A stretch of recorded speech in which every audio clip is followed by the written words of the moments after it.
from Holy Ghost Byzantine Chapel, one of several chapels here at Graymoor Garrison, New York, which is the headquarters of the Franciscan Friars and Sisters of the Atonement. I came to the Friars of the Atonement in 1962 and was attracted precisely because of the work that the community does for the reunion of Christians, and more recently, since Vatican II, also for interreligious dialogue.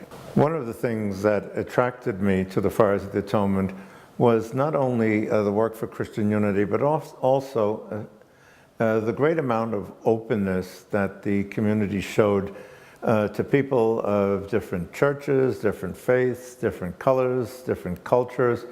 And that was one of the things that I found most interesting and attractive. For the past 30 years, I have been working with, in the area of the Middle East with Muslims, and now more recently with Christians of the Middle East with Catholic Near East Welfare Association.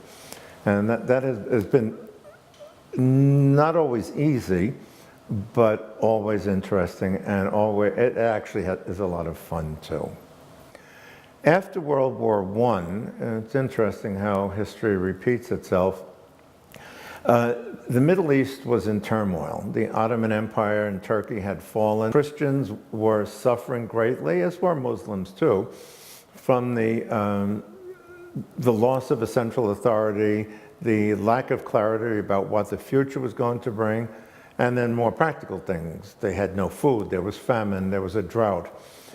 And Father Paul was interested in these people, and Father Paul started to raise money to take care of the people. There were refugees, there were a lot of displaced people, both Christian and other, in the Middle East.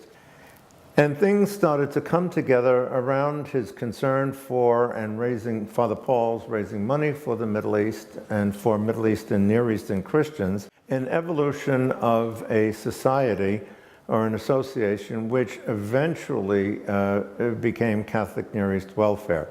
The history of that is long and complicated, but Father Paul was intimately involved with what eventually would evolve into the papal institution called the Catholic Near East Welfare Association.